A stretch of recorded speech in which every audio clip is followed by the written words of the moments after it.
Welcome to Triple T and Me. Thanks for watching. Today, my special guest is Coach Moo. I met Coach Moo when I was a freshman at Johnson University a little over 10 years ago, and I'm so grateful for him to be my guest today. How you doing, Coach? Good, Triple T. I appreciate you having me on, man. It's not been the same not seeing you since you've been up in Indiana. I miss Tennessee, that's for sure. I miss you, but it's great Absolutely. that we can stay in touch thanks to technology. No doubt, no doubt. And I really appreciate you. You've been so encouraging with your comments, and you're one of my most faithful watchers. You said you've seen every episode, so thanks for I, your I support. I have. I watch it religiously when they come out. I think I'm one of the first ones to like every episode. I think what you're doing is great, especially during a time like this, right? Still being able to connect with fellow people, giving something else to watch besides some of the garbage on TV. We don't want to watch 1980 basketball games anymore. So I mean, this is great stuff, man. I love what you're doing. Well, thank you. I appreciate it and appreciate you joining me today. Tell us a little bit about you, Coach, like where you grew up and how God brought you to where you are today. Yeah, absolutely. So I grew up in Bowling Green, Kentucky. That's how I became a Wildcat fan, God's team. So lived there, moved to the Knoxville area in 91, 92 time frame. Off and on, lived in Knoxville, Tennessee area, which of course Johnson's just right outside of there. For probably a good 25, 26 years, somewhere right around there. Outside of that, spent some time in living in Buffalo, New York, going to high school up there. Really, man, how God called me to where I am today. He blessed me just with a little bit of knowledge of basketball, and I've been able to use that somewhat as a ministry, if you will. I mean, yes, it's nice to get wins and all that other stuff, but I think it was Pat Summitt who said it's more than about X's and O's. It's about reaching your players' hearts and souls. So Mm. that's really how I try to use it, as almost like a John Wooden philosophy, if you will. Coolest thing to me is getting a wedding invitation or a graduation invitation from a player, or even staying connected to someone for over a decade, like yourself. You remember you came over. I think right after I departed from Johnson, you came over and we watched Kentucky and Indiana basketball game. You still got that John Calipari signed paper I gave you there? Yes, sir. There you go. Yes. I think there was a jacket too. It was a right nice leather jacket. Yes, sir. You hooked me up. And I think, Yes. that's how we connected. First, we both loved basketball, but we both loved the Kentucky Wildcats, and we would talk about the Cats all the time. But Yeah. I just love how a commonality. Well, first our biggest commonality was being believers, obviously, and I just love how God uses our common interests to really help us to grow in friendships. I think it's really cool. Yeah, absolutely. I mean, Lord works in mysterious ways too, right?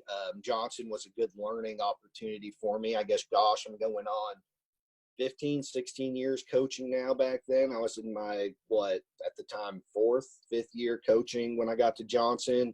Tim Severs, head coach of the men's team, assisted him, then obviously went on to the girls' team. Johnson's grown a lot since then, too. From what I understand, they just got a new athletic facility. But the Lord's led me to Clayton-Bradley Academy now, which is a startup STEM school tied to Clayton Homes, who's the largest home builder in the world. And they started up a STEM school, and we're steadily growing. Awesome. So I remember something that you told me is you enjoyed coaching girls because it was the fundamentals. It was back to the fundamentals. Not to say that you don't enjoy coaching guys, but I remember you really enjoyed coaching girls because sometimes in guys basketball, the fundamentals get lost. And I really appreciated that about your philosophy. Yeah, it is. It's girls is more fundamentally focused as far as the game goes. I mean, now it's almost two totally separate, different games, right? In a way. Going back into coaching boys, I mean, yeah, the game's more fast paced. It's a little bit more showboat type of style basketball, but it's been interesting breaking it down to fundamentals for a lot of guys who are above that, right? Now, I know how to dribble, I know how to pass. Yeah, but you really don't. So breaking it back down to that and taking one of the most influential basketball players, one of my favorite basketball players, Pete Maravich, Pistol Pete, and just watching how he focused on ball handling and seeing the fact that sometimes there may be this perception of high school boys really don't need help, college boys don't really need help. They really do, because one of my favorite quotes, my favorite quote actually, is by Magic Johnson, who said all kids need is a little help, a little hope, and someone who believes in them. And I think that applies whether it's boys or girls, but no doubt that girls' game is more fundamentally focused. It has to be. There's not as much physicality. There's not as much, alley-oops going on. There's not near as much of a fast-paced game going on. So that's all you have to really go off of. But the Lord's changed my perception and kind of shown me that just because we're looking here doesn't mean we can't look over here too. So it's been nice to see my vision spread from that aspect. For sure. So growing up in Kentucky, was it just like a given that you were a Kentucky fan, or how did that become such a big part of who you are?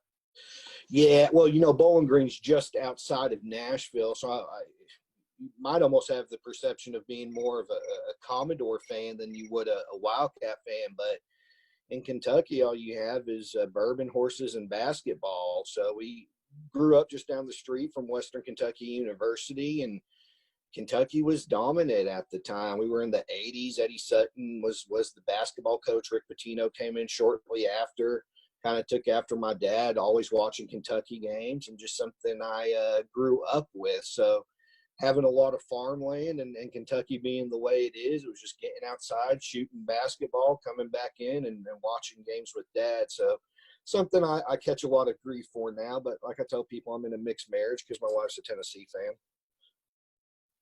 fan. So was that something you really had to work through when you were dating? I don't know if I'd call it working through. I mean, it's still definitely anytime they match up is still what I call a silent day for at least that 3 hours there. But it's nice. It adds a little bit to the marriage of a house divided, if you will. For sure. So, did you grow up going to church, or how did you come to know the Lord? So I grew up, was baptized Greek Orthodox. Okay. Went to a Greek Orthodox church growing up. Kind of fell out a little bit as far as going to church and spending time in the Word went. The older I grew, just because my mother passed away in 91. There was a little bit of turmoil there with growing up with just dad and going back and forth between Buffalo to Knoxville and really not getting established in a church, if you will. It wasn't until I started dating my wife in 2005, actually, that she brought me back to the Lord and got me saved, if you will, through confession. And we started going to Church of God, and that's what I converted to, and we got married. And before COVID-19 hit, yeah, we were going to church every week and making sure our kids, that's one thing that, they say as a parent, and you want your kids to grow up better than you did. So that's one thing we focus on, and I've made sure to focus on, is making sure that every week we're doing Bible study as a family, we're going to church, and the kids grow up knowing the Lord and the Word. That's awesome. Yep. So you're a girl dad. I just started hearing that term a lot when Kobe passed away, because he was a girl dad. And I thought maybe I was going to be a girl dad, but my wife and I are expecting a boy here in August. But I think there's something special about being a girl dad, or being a dad to a daughter. How is it being a dad to your two daughters? Well, one of them's creeping up, inching towards the teenage years, so that's going to be a little bit of a challenge. But no, it's been, in all seriousness, it's been great, man. It's they almost soften you up in a way, if you will. You're stuck right here, you're wrapped around right here.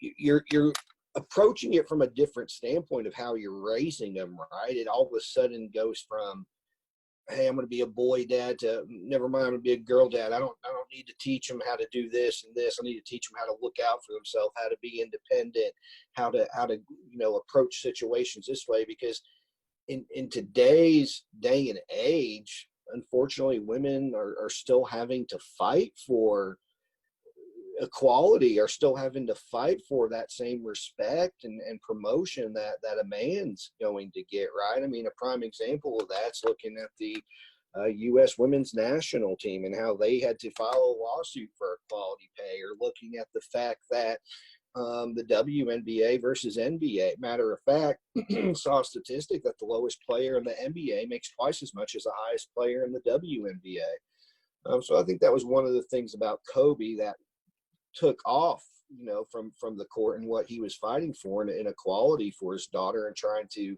be an advocate, if you will, for women's basketball and equality of women. So it's a bigger challenge. It's a little bit scary, especially in today's world with COVID-19 going on and not knowing what the next 18 to 24 months look like, and a re-election coming up.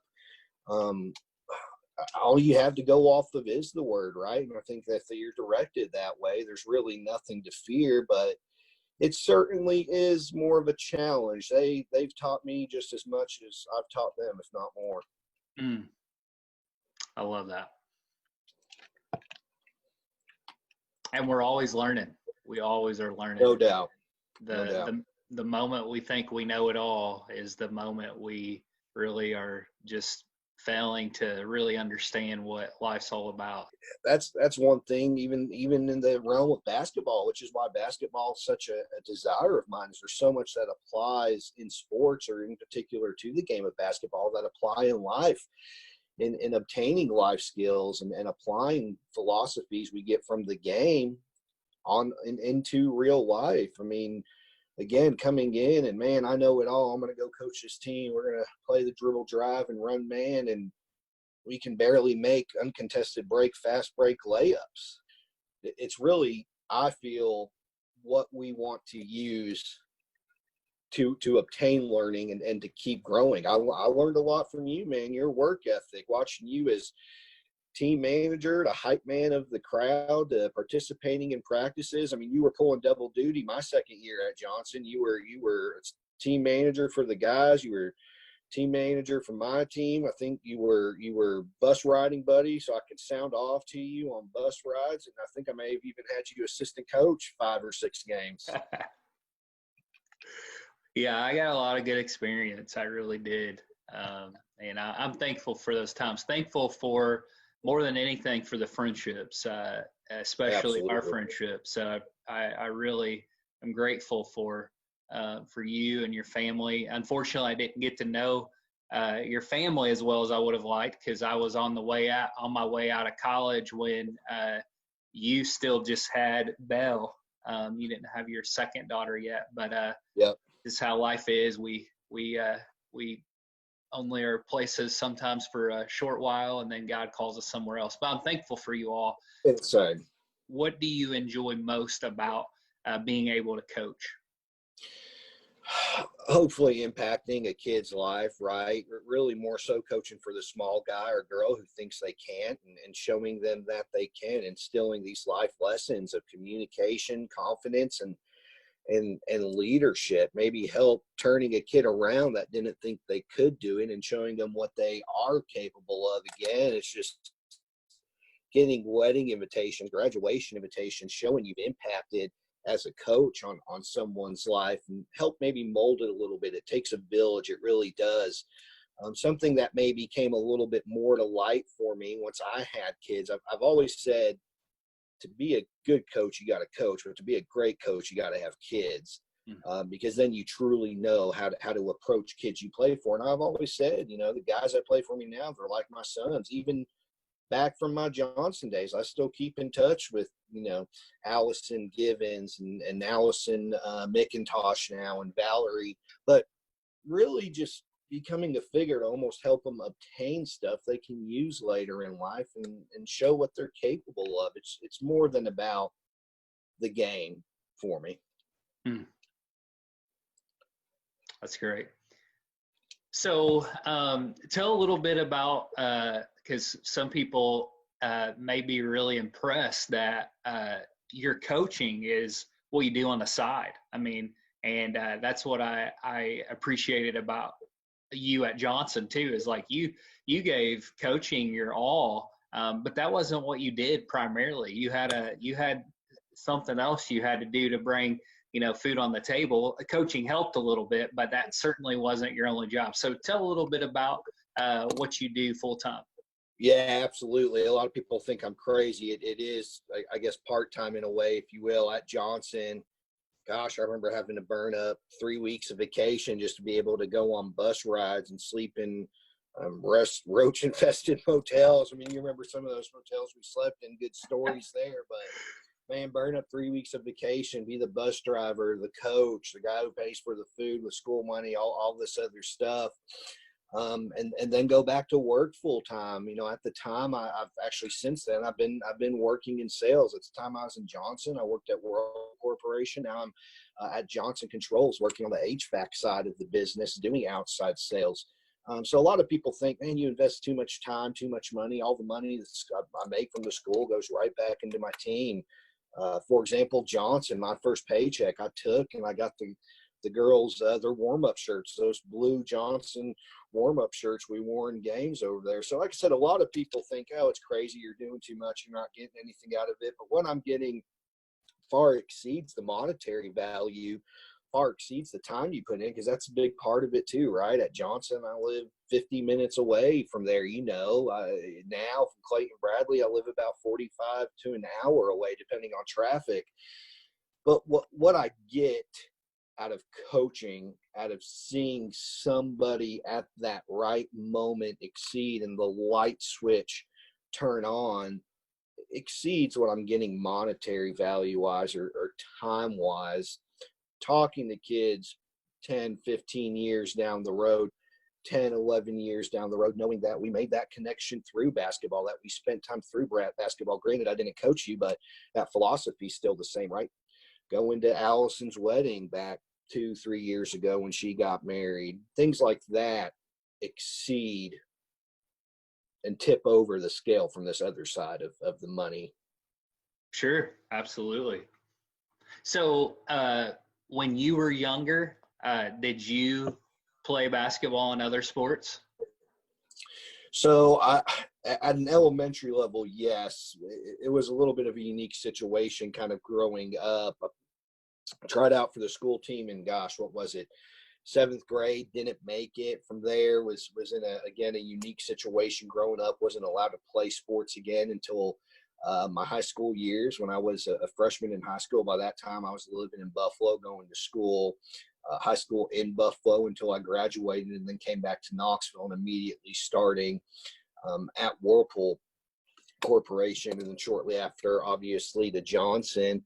So I had youth experience as far as team experience with middle or high school. And I was never fortunate enough to be given the opportunity, whether that be from a team I tried out for and didn't make, or my parents saying, I can't play this year for whatever reason, that may be outside of the fact. But what I appreciate about that is it helps me relay to the kids I coach how valuable the moment really is, right? Mm-hmm. So many people want to play basketball or want to play baseball or want to play whatever sport have you, that aren't given the chance and the opportunity. So really it's, what do we want to make of the moment? This is it. You only get one high school career. You only get one college career. This is something you're going to remember for the rest of your life. These are people you're going to be connected to for the rest of your life. So it really is what you make it. You could brush it off of, I'm too good for this. I don't like this coach. I don't like this teammate. I'm going to go complain till I get my way, or learn to work through situations that you're going to have to go through in life later, and work through it with a group of people and that pack of wolves that you're going to run with the rest of your life if you so make it. So I appreciate the opportunity to not play, if that makes any sense, but still the opportunity to grow up with the game and play to some extent. And I've always heard the old cliche of, oh, you have to play basketball to be a coach. So that kind of made me start to more so appreciate coaches like Bruce Pearl, who never played growing up, but still, regardless of what we think about him, one of the most influential coaches, just watching him build programs and get his team fired up, right? So I don't think you necessarily have had to play to coach. I don't think people who played make great coaches just because they played. I don't think people who didn't play make great coaches just because they didn't. I think it's a unique situation of big picture, what you're trying to accomplish. And that's why I treat it more as a ministry and a family. Because to me, that's what it really is. I love that.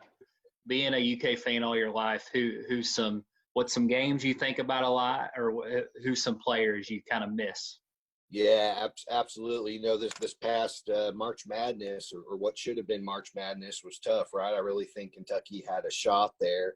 I think we're going to be scary next year, assuming that there is going to be basketball, just with some guys we picked up. We just picked up Sarr, the transfer from Wake Forest. So I think there's going to be a scary team coming through next year. But Kentucky's unique. You know, I initially fell in love with them in the Rick Pitino days, watching and growing up with guys for 3 or 4 years. And what the game's become just with one and done has made it a little bit harder to stay involved with a player, with a program. I mean, think of John Wall, right, and what he would have been for 4 years, and going to the NBA, and then you just kind of get lost in the shuffle of keeping up with 82 games and a 40-game playoff system, or whatever that number is there.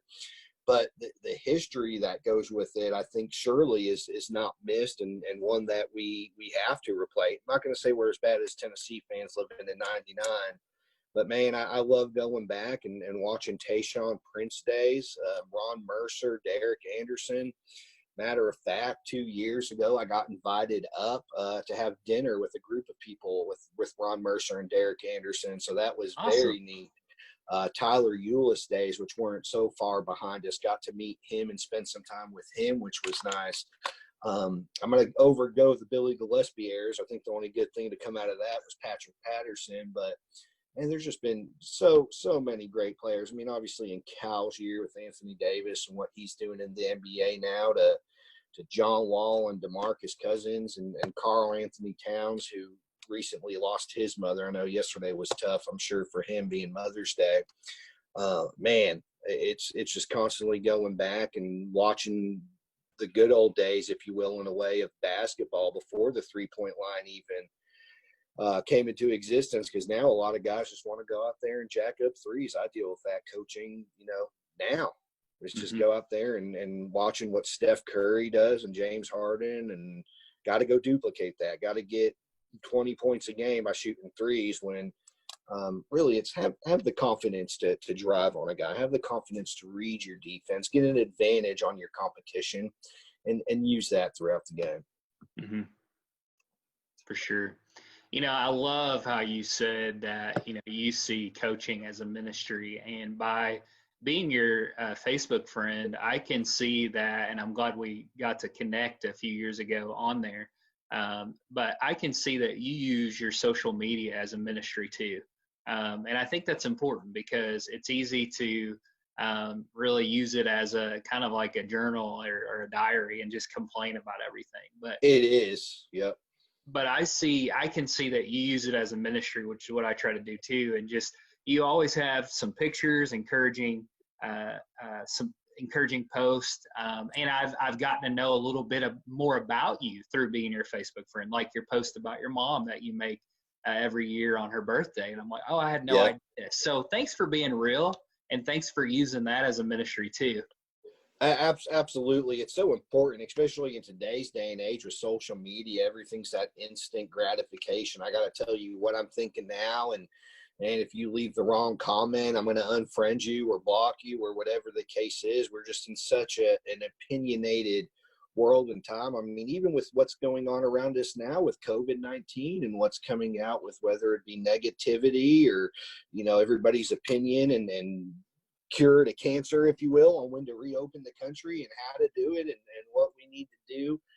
I just find it a lot. So I try to offset that with life's what you make it, right? You only control about 10% of the things that go on in your life. If you're putting out that stuff, then you're going to be attracting it and bringing it in. So I really use it to build up the kids on the team, kind of promote them in a way, if you will, by trying to share a little bit about myself.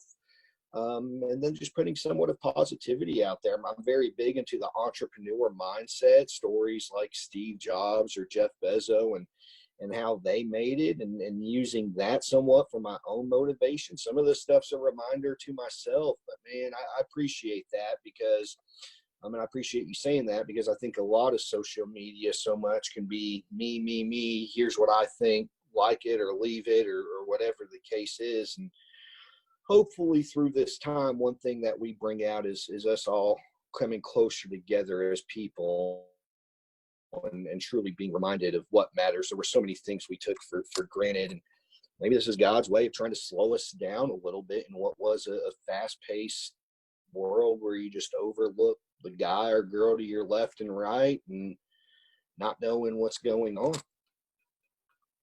Yes, I hope that you're right about that. That we definitely don't take as much for granted after this. Absolutely. So now let me quiz you a little bit here. Let's see what we can remember from the Johnson years. So you tell me three names from the Tim Severs year. Tim Severs last year, my first year assistant coaching at Johnson. Tell me three players' names. Chase Snyder. Oh, yes. And then Chase's best friend, Paul Nyman. Yep. And then Andrew Dawson still played then. That would have been his first year. But Jeremy Stevenson was a junior. That's right. I remember Jeremy. That's a name from the past. Daniel Knowlton, that's what it was. Good, very good guy. I spent a lot of time doing some individual work with him. I think he's married now, I saw. Yeah, he's married. Well, let's see. Tell me I'm going to take over here and be the interviewer, I guess. Tell me the most memorable game from the Johnson years. Well, I don't know if you knew that I actually got an opportunity to play. I remember. Yeah, towards the end of my career there, Coach Hall looked at me and was like, "Hey, I just need you to play." I'm like, "Seriously? I haven't played since middle school." And so that was kind of neat getting to play. I never dreamed I would have done that, playing college ball. And my high school buddies that played basketball in high school always laugh at that. They're like, "You got more college points than I do," because I didn't play. And I was like, "Well, I didn't expect to play." But there was one game in particular I remember in at the end of the first half, Coach was just so angry that nothing was going well. So he just, he was desperate and put me in. And all I did was I just sat screens everywhere. Some of them might have been a little illegal, but we ended up. I think when I went in, we were down by like 30, and I played just the last 5 minutes. And by halftime, we were only down by 11. And wow. Coach was all fired up, and he's like, "Guys, you see Tyler just working his tail off?" I'm like, "I don't really know what I'm doing. I'm just setting screens." He's like, "Keep doing it, and you're starting the second half." And so I just remember that. And it wasn't that I knew what I knew the plays or I knew anything. I just worked my tail off. I tried to convert what I always do on the sideline onto the court. Yeah. Was something different, but that's a game that I remember. And then of course the game that I did score 2 free throws. I hit my 2 free throws. That'll always be a highlight, because I again didn't expect to even play. Not many people can say they played. Not many people can say they played college ball. I mean, it certainly is a unique life experience that you can share with your kids and your kids' kids. Right. Well, I really appreciate it, Coach. It's been too long, so I'm glad we were able to meet up the way we can through technology. Thanks for just seeing everything you do as a ministry. I think that's important as believers that we do that. So thanks for that, and appreciate your time. Any last message you'd like to leave with viewers? I just think it's great what you're doing, bringing us closer together. I think what you're doing is great, Tyler. I look forward to staying in touch, and best of luck to you and the family. I know we'll talk again. I think you said your daughter's 19 months old now. man, it goes by quick. It's just we were just looking at some pictures the other day of the girls when they were young, and it's like, man, that miss those times, and where'd that time go? And then in another 5 years, it's the same thing. It goes by quick. I mean, I know we were just talking about Johnson being 2009, our first year there, right? So, I mean, it's hard to believe that's over a decade ago. I know, it really is. It really is hard to believe. But I Time appreciate flies. you having me on, man. It's I don't know if what I had to say is much of meat and potatoes for anybody, but I appreciate you having me on. I always enjoy chatting. No, it was great. I always enjoy chatting as well. Well, I'd love to close our time together with praying, if that's cool. Absolutely. Lord, I thank you so much for this day, and I thank you for Coach Moo. I thank you that I got to meet him. When I met him, I called him Coach Sean, but I'm thankful for our friendship. I'm thankful that even though we were only together for that short time while I was at Johnson, that 4 years feels like it was just a year because it flew by so fast. And sometimes it helps to just pause and think about the friendships that we have. And I'm thankful that this interesting time we're in because of this pandemic has kind of caused us to do that, to really pause and think about how blessed we are, especially with the friendships that we're blessed with. And we're able to stay in contact because of social media like Facebook. And I'm just thankful for Coach Moo and his family. And Lord, I pray that you would bless him. I thank you for our time just to catch up. And I pray, Lord, that you would bless his team, and pray that it'll be a good year once they get to play again, Lord. And thank you for all that you do. We thank you for Jesus and the hope that we have. And I pray, as we talked about, that once life does come back to close to normal, that we don't take our blessings for granted. We pray all this in Jesus' name. Amen. Amen. I appreciate you again, Tyler. We'll be in touch. All right. Sounds good.